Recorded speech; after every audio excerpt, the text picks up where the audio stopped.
Hello, everybody. So before we begin, we're going to talk about how good some of these numbers are, be way ahead of schedule, especially as respect to manufacturing and manufacturing jobs. It's taking hold, and we've only been here a few weeks, but it's really, it's going to be something. I don't know if the rest of the world likes it, but people in the U.S. like it, that I can tell you. If I might, could you talk about the student loan situation? Yes, sir. So later this afternoon, we're going to have prepared for your signature an executive order dealing with the Public Service Loan Forgiveness Program. This is a program that's designed to expedite basically the conclusion of payments on student loans for people who have taken out federally backed student loans. The problem, though, is that a lot of these people work for NGO organizations, for nonprofit organizations that engage in illegal or what we would consider to be improper activities, supporting, for example, illegal immigration or foreign terrorist organizations or otherwise law-breaking activities. So this executive order will direct your Department of Education and Department of the Treasury to basically bring about modifications to the Public Service Loan Forgiveness Program in order to ensure that people who are engaged in these sorts of activities can't benefit from a program that's really not intended to support those sorts of things. And what are the consequences if they are not good? The consequences would be that they wouldn't get forgiveness of their student loans as they would be eligible for if they were working for the government or a normal nonprofit that's not violating the law. All right. Any questions on that? Anybody have any questions?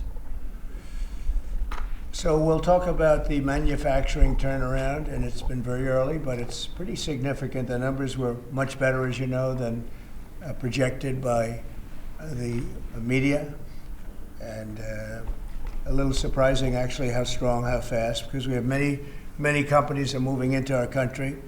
As you probably know, it's a statistic that everyone talks about, but nobody seems to have done much about. Since the beginning of NAFTA, there's been 90,000 plants and factories closed in this country. Think of that. 90,000 plants and factories have been closed in this country. Many of them have been car manufacturing plants. And that's a terrible statistic, and we'll be turning that around. You're going to see it already. We already have numerous that are being built or starting to be built, and numerous that were being built in other countries, and they stopped, and they're coming here now because of the tariffs. And that's a big deal. That's what you want to hear. During the last year, the Biden administration saw a loss of more than 110,000 manufacturing jobs, or 9,000 manufacturing jobs every single month. It averaged about 9,000 a month, 110,000 manufacturing jobs. During the first full month in office, we've not only stopped that manufacturing collapse, but we've begun to rapidly reverse it and get major gains. We created 10,000 manufacturing jobs in February alone. That hasn't happened in a long time. And these aren't government jobs, which actually we cut. These are private sector manufacturing jobs. So we gained all of those jobs, 10,000 jobs, and we barely started yet. That's a very unusual number. People are surprised by it. I'm even a little surprised. On auto jobs, we created almost 9,000 new jobs in the auto production field. And the reason for that is largely they think things are happening, so they're already geared up. In some cases, they had rooms in their plants, or they had empty plants that they were able to put into use quickly because they see because of the tariffs, they don't want to be dealing with other places, and they don't want to go back and forth and around and through the borders and across Mexico border and Canada border and all of, they want to have the jobs in one location. And they've had space, and if they had space, they were able to create the jobs almost immediately. In some cases, they'll be building plants to take care of those jobs. So we created 9,000 new jobs already in the auto production, auto parts manufacturing. So we want the auto parts ideally, and I think from a simplicity standpoint too, to be built and made in the United States. It's in a single month. That all took place in a single month, 9,000 new auto jobs. You haven't heard that in a long time. After auto workers lost more than 27,000 auto jobs, in the final year of Biden. These are also high-paying jobs. These are very prime jobs. The ISM Manufacturing Survey and the S&P Manufacturing Survey have also confirmed that our administration is presiding over a brand new domestic manufacturing boom after major collapse under Biden. It was a collapse. All he did is keep adding new government jobs, which are not the jobs you want. We're trying to shrink government and grow the private sector. That's what we've been doing. Under the final 2 years of Biden, 1 in every 4 jobs created in America was a government job. That's a tremendous percentage. But under the first full month of President Trump, which we haven't even gotten started yet, an incredible 93% of all job gains were in the private sector. So that statistic just came out. Big gains for native-born Americans. For the first time in 15 months, the job gains for native-born Americans, for American people born in America, exceeded job gains for migrant and foreign-born workers. This is the first time that's happened in more than 15 months. Employment for native-born workers went up by 284,000, while foreign-born workers went down by 87,000. Now, you've heard the same stat where foreign workers were taking up all the jobs or almost all the jobs. In some cases, literally all of the jobs.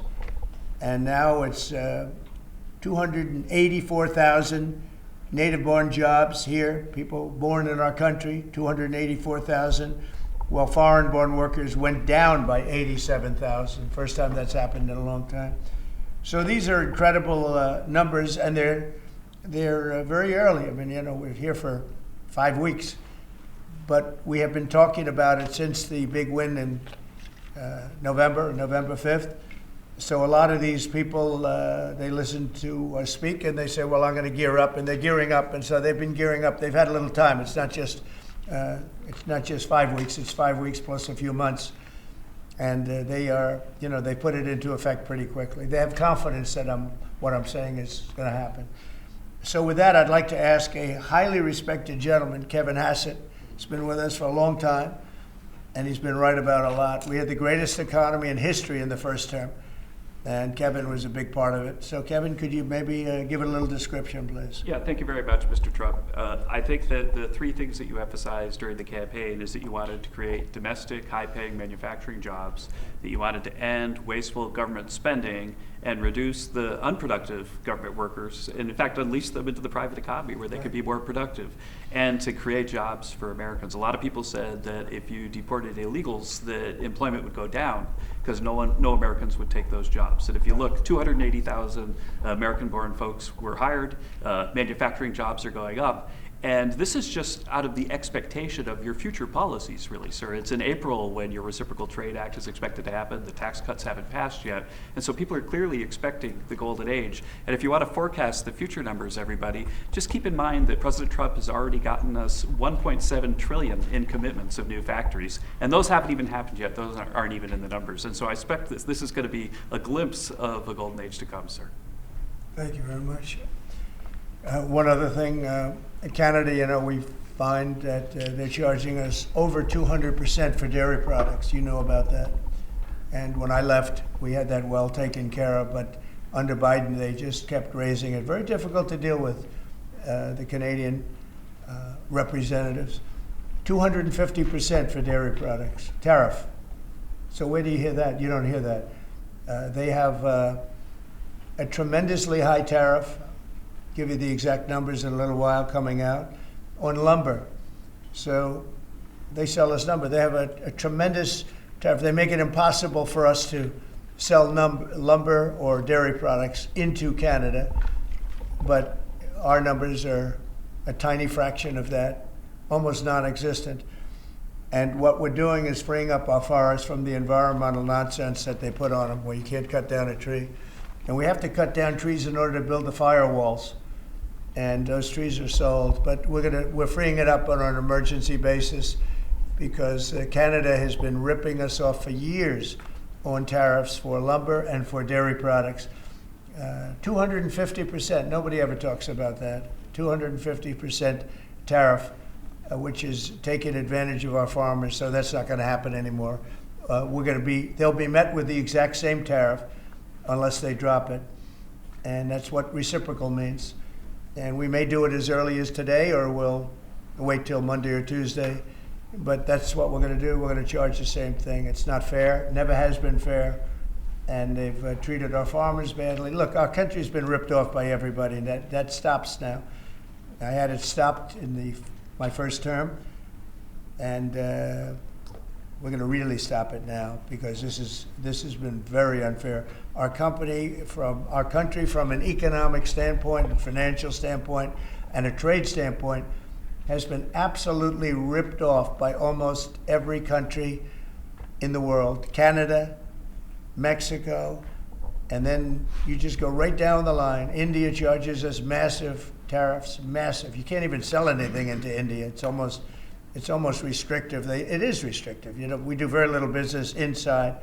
They've agreed, by the way, they want to cut their tariffs way down now, because somebody's finally exposing them for what they've done. And same thing with China, same thing with a lot of other countries. And the EU has been a terrible abuser of this country. I mean, the EU was formulated in order to take advantage of the United States, and they have taken it, but they're not taking advantage when I'm in charge. So sometimes you'll hear some negative things. It's always from outside countries. America will be very strong. And, you know, if I'm a foreign country, they're going to do fine. But they can't do like they used to do, because we're going to bring back our business into this country. We need it from a job standpoint. We need it from even just a psychological standpoint. Think of it, 90,000 factories are gone since the beginning of NAFTA. So we're not going to have that, and we're going to see them build it back. Now we've already had 5 major automobile companies. First time you've heard this in a long time, since my first term actually, where we were really rocking and rolling, and then Biden came in and he stopped everything. Like, such a stupid thing to do, not even a believable thing. But we have many auto plants now coming in. We have big chip plants. We have the biggest chip company in the world, most powerful, probably one of the most powerful companies in the world. Wouldn't you say, Kevin? And he's coming in, and they're building one of the largest chip plants in the world. That'll be done in Arizona, mostly in Arizona. And that'll give us a big percentage. That one plant will give us a big percentage of the chip market, something we have very little of. You know, we used to have Intel, and Intel was run by a man named Andy Grove. And Andy Grove was a tough, smart guy. I used to read about him when I was a young man, and he did an incredible job. He really dominated the chip business. And then he died, and I guess they had a series of people that didn't know what the hell they were doing, and we gradually lost the chip business, and now it's almost exclusively in Taiwan. They stole it from us. They took it from us, and I don't blame them. I give them credit. I blame the people that were sitting in this seat, because they allowed it to happen. We could have protected that so easily. But so we had the chip business, and now it's all in Taiwan, almost exclusive, a little bit in South Korea, but mostly in Taiwan. And it's very important. Everything you do, everything you touch is now about chips. The brake of a car, cars have chips all over the place. I was reading an article the other day where they talk about the brakes of a car are loaded up with chips. Who would think that a brake has a chip in it? But it's all about chips. So that was a big thing. And they'll be investing hundreds of billions of dollars in this country, and we'll be taking back a big, big portion of that industry. We have others coming in too. But a lot of car manufacturers are coming in, and they're coming in fast. And one of the reasons you see these numbers, and again, Kevin said it, and I said it a little bit, but the fact that they know I won the election, so after I was president-elect, they assumed that I was going to do what I said, because I do what I say. And so these numbers really reflect a lot of things that took place since November 5th, right? So, Kevin, thank you very much. Great job. Any questions? Mr. President, how concerned are you that the large-scale federal government layoffs will weaken the labor market? How concerned are you? The large-scale fentanyl what? The federal government layoffs will impact the labor market, will weaken the labor market. Oh. No, I think the labor market's going to be fantastic, but it's going to have high-paying manufacturing jobs as opposed to government jobs. We had too many people in government. You can't just do that. We had many too many. This is for 40 years. You know, this isn't just now. This built up and got worse and worse, and they just hire more and more people. You look at Department of Education, it seems like so many buildings I ride by, it says Department of Education. They're all over the place. And we don't even want it. We want the education to be given by the states. It'll be much better. It'll move us to the top of the list from the bottom of the list, and actually save us money. But it's too important to even talk about them. It'll save us a lot of money, but we don't want that. We want education to be given. So you go to Iowa and Indiana and Idaho and all these places that are so well run.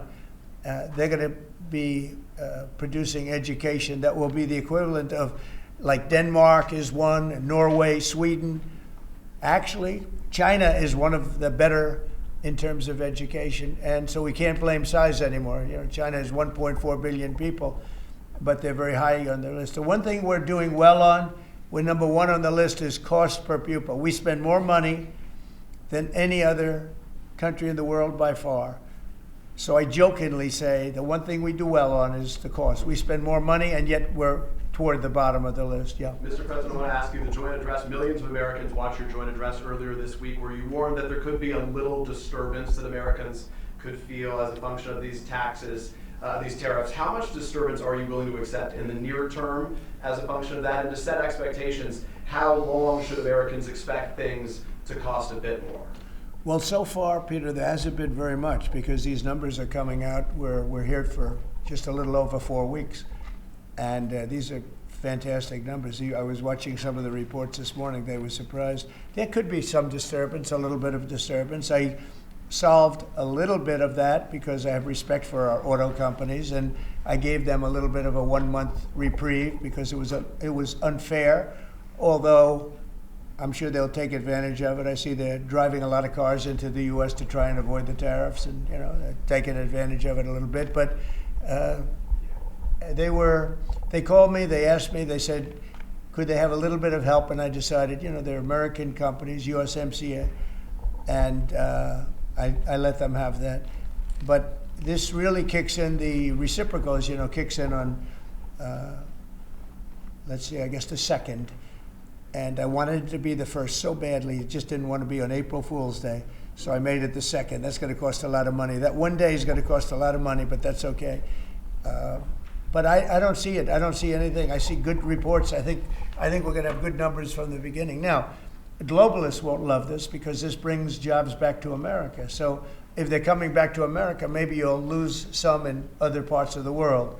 But the other parts of the world have done very well, and they'll continue to do very well. But I think the United States is going to be doing record business. We'll bring a lot of those 90,000 factories that have been lost over the last number of years. It's been, it's hard to believe. 90,000, think of what 90,000 is. 90,000 plants and factories are gone. We're going to bring back many of those plants and factories. One day the tariffs are on, the next day they're off. Right now the markets, as you know well, prefer stability. Are you done going forward with the pauses and the carve-outs? Is that it for those? There'll always be changes and adjustments, and you can't just, I could have, for instance, told the American car companies, no, I'm not going to give you anything, and then you wouldn't have had to say, well, they're getting a little extra.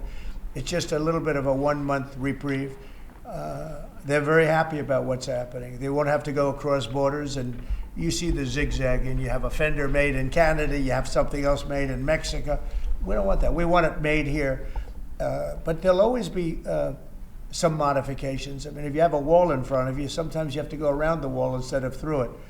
But I think very little. On occasion, if we can do something, we want to help companies. We want to help companies create jobs.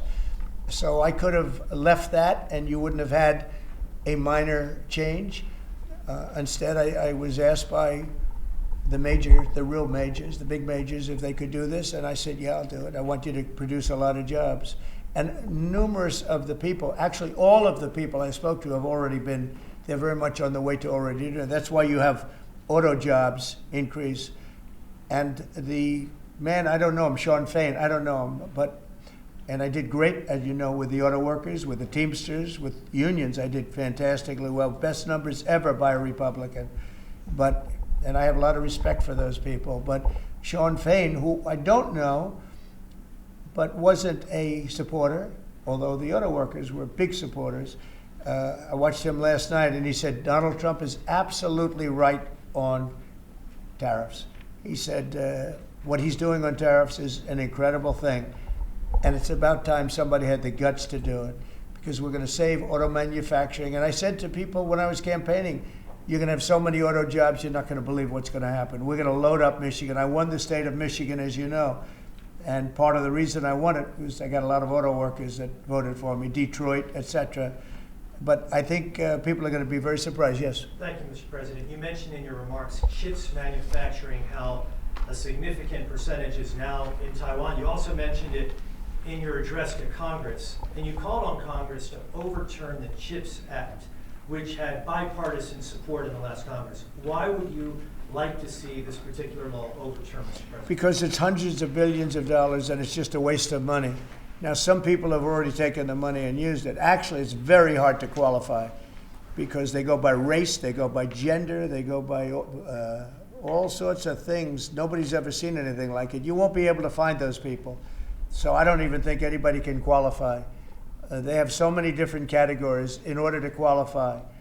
You have to have so many of a certain race, a certain gender, a certain this, a certain, and I don't think they can qualify, but if they take the money, they better qualify because they'll be watching them. But it's a tremendous waste of money. I didn't give the greatest chip company in the world, one of the greatest companies, I didn't give them 10 cents. They came here because of tariffs, because they didn't want to pay the tariffs. And they also came here because they like the results of the election, because they know that I'm very pro-business and pro-jobs. I mean, I'm pro-business, not for business sake. I'm pro-business because of jobs, because business is producing the jobs. Okay? Mr. President, President, on Russia, if I may, President Putin is bombing Ukraine. Yeah. Do you still believe him when he tells you that he wants peace? Yeah, no, I believe him. I believe him. I think we're doing very well with Russia. But right now they're bombing the hell out of Ukraine, and I'm finding it more difficult, frankly, to deal with Ukraine. And they don't have the cards. They don't have the cards. As you know, we're meeting in Saudi Arabia on sometime next week, early. And we're talking, I find that in terms of getting a final settlement, it may be easier dealing with Russia, which is surprising because they have all the cards. I mean, they're bombing the hell out of them right now. And I put a statement in, a very strong statement. Can't do that. You can't do that. Mr. President. We're trying to help them. And Ukraine has to get on the ball and get a job done. Michael, could you come up here? I see Michael back there. Good, I'm glad. He's traveling all over the world. I just saw him come in the door. Yeah, Could you give a little definition of what's going on, please? Sure. Well, the president has been crystal clear, and he's been clear to all sides. The fighting has to stop. Both sides need to get to the table. We had a good engagement. Both leaders have said only President Trump could do so, and only he has been able to do so. We had an initial engagement with the Russians. The Ukrainians had a great opportunity to bind our economies together through that mineral deal. Unfortunately, that didn't go so well, but we think we're going to get things back on track. Secretary Rubio, myself and the Ukrainian delegation will be meeting in Saudi Arabia next week to get these talks back on track, get a ceasefire in place, and drive peace home under President Trump's leadership. You put out I think both parties want to settle. I think if I wasn't president, this war would have had no chance of settlement, zero chance. But I think we're going to get it settled and stopped. We got to stop. They're losing on average 2,000 soldiers a week. That's a lot of soldiers. Do you agree, Peter? It's a lot of soldiers on both sides, I agree.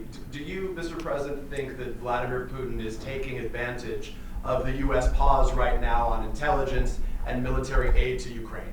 No, I actually think he's doing what anybody else would do. I think he wants to get it stopped and settled, and I think he's hitting them harder than he's been hitting them. And I think probably anybody in that position would be doing that right now. He wants to get it ended, and I think Ukraine wants to get it ended, but I don't see, it's crazy. They're taking tremendous punishment. I don't quite get it, but I suspect, Michael, he probably wants to get it ended. He does, Mr. President. The Russians are taking incredible losses on the front. As the president has They both said, are. this is a meat grinder of people, of material, of national treasure, and no one else has any solutions except to let this war continue forever. But I'll add, the president has had multiple conversations and a visit from President Macron of France, Prime Minister Starmer of the United Kingdom. We have the NATO Secretary General coming next week. We have this meeting with the Ukrainians. We've had it with the Russians. All of this in the president's first month in his leadership. We will engage in the shuttle diplomacy, and we will continue to use his leadership and what leverage we have to get both sides of the peace table. It's not going to be easy, but President Trump. This war should have never happened. It would have never happened if I were president, but it did happen. So a lot of other things shouldn't have happened too. We shouldn't have 21 million people pouring into our country through open borders, many of whom are criminals, very bad criminals, including murderers, thousands of murderers. Many killed, far more than one person, and they're roaming our streets. But Tom Homan and Kristi Noem are doing an incredible job, and we're getting them out of here. And we'll get them out. We'll get them all out. But all these things shouldn't have happened. We shouldn't have inflation. We shouldn't have had this horrible inflation where the prices have gone up. Look at eggs. So we're doing a good job. We're doing a good Mr. job. President, in regards to the pause on military assistance to Ukraine, you put out on your social media post today that Russia is pounding Ukraine. That's right. Why not provide Ukraine with air defenses? And what happens, Mr. President, when Ukraine runs out of the Patriot missile batteries? Good question. Because I have to know that they want to settle. I don't know that they want to settle. If they don't want to settle, we're out of there because we want them to settle. And I'm doing it to stop death, more important than anything else. Secondarily, way down the line is the money. So we're in for $350 billion, and Europe is in for $100 billion. They should be in for the same or more than us.